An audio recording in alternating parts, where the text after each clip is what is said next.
लोजपा में आपसी टूट के बाद सत्तारूढ़ जीतन राम मांझी क्या खुद को दलितों का सबसे बड़ा नेता दिखाने की कोशिश में है? ये सवाल अब बिहार की सियासी गलियारे में उठने लगी है, क्योंकि जिस तरीके से बिहार सरकार में मंत्री और हम के नेता संतोष मांझी ने पहले यूपी के सीएम योगी आदित्यनाथ से मुलाकात की और उसके बाद प्रधानमंत्री नरेंद्र मोदी से मुलाकात की, इस मुलाकात के कई मायने निकाले जा रहे हैं, क्योंकि मुलाकात उनकी ऐसे समय में हुई है जब यूपी में अगले साल यानी 2022 में विधानसभा चुनाव होने वाले हैं। और इस बात से हम सभी वाजिब हैं कि कोई भी मुलाकात राजनीति में यूं ही नहीं होती है।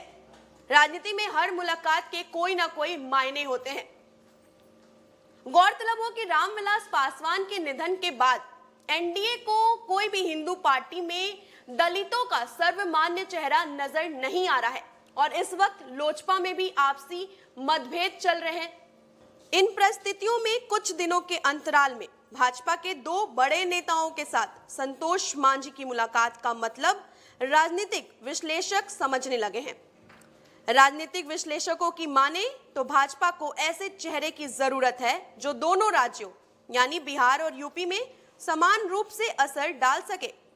मौजूदा राजनीतिक परिस्थितियों में जीतन राम मांझी की पार्टी हम के लिए एक अच्छे संकेत ये माने जा रहे हैं। राजनीति के पंडित सभी कड़ियों को एक साथ जोड़कर देख रहे हैं। ये सच भी है कि उत्तर प्रदेश के चुनाव में दलित और पिछड़ा वोट बैंक एक बड़ा फैक्टर रहा है। जीतन राम मांझी ने इस नब्ज को टटोल लिया है। बिहार में अब तक जदयू के ज्यादा करीब रहे हैं जीतन राम मांझी। यूपी में भाजपा नेतृत्व की ओर अपना झुकाव पहले ही जाहिर कर चुके हैं। आपको बता दें, दलित चेहरा होने के कारण मांझी को साथ रखने में भाजपा को भी फायदा नजर आ रहा है। बसपा से खाली पड़ी राजनीतिक जमीन को हासिल करने के लिए कई बड़े दलों में होड़ मची है। भाजपा को लगता है कि अगर कोई मजबूत विकल्प नहीं उभरा तो इस समुदाय के युवा वोटर मायावती को छोड़ चंद्रशेखर आजाद की भीम आर्मी जैसे राजनीतिक दलों को समर्थन दे सकते हैं। मांझी ने भी इस हालात को भांप लिया है।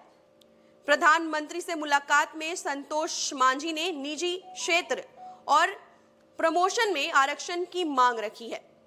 इस तरह की मांगों के माध्यम से मांझी अपने जनाधार मजबूत करने की कोशिशों में लग चुके हैं। मांझी ने प्रधानमंत्री को भी जो अनुरोध पत्र सौंपा है उसमें अनुसूचित जाति जनजाति कल्याण से जुड़ी 10 महत्वपूर्ण मांगे रखी हैं।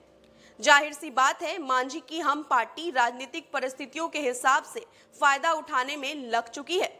हालांकि ये बहुत कुछ भविष्य की राजनीति पर निर्भर करता है कि जीतन राम मांझी भाजपा के साथ कितनी दूर तक कदम से कदम मिलाकर चल पाते हैं। गौरतलब हो कि जब संतोष मांझी ने बीते दिन प्रधानमंत्री नरेंद्र मोदी को अनुरोध पत्र सौंपा, उसमें कई सारे उन्होंने मांगे रखी, तब उसमें कहीं भी जातिगत जनगणना को लेकर की मांग नहीं थी। हालांकि बिहार में लगातार हम की तरफ से भी ये कहा जा रहा है और मुख्यमंत्री नीतीश कुमार के सुर में सुर मिलाई जा रही है और कहा जा रहा है कि जातिगत जनगणना होनी चाहिए। लेकिन ये थोड़ा हैरान करने वाली बात है कि जहां पर इतनी सारी मांगी रखी गई उसमें कहीं भी जातिगत जनगणना की मांग नहीं थी। फिलहाल के लिए इतना ही। ज्यादा अपडेट्स के लिए आप बने रहे फर्स्ट बिहार झारखंड के साथ। धन्यवाद।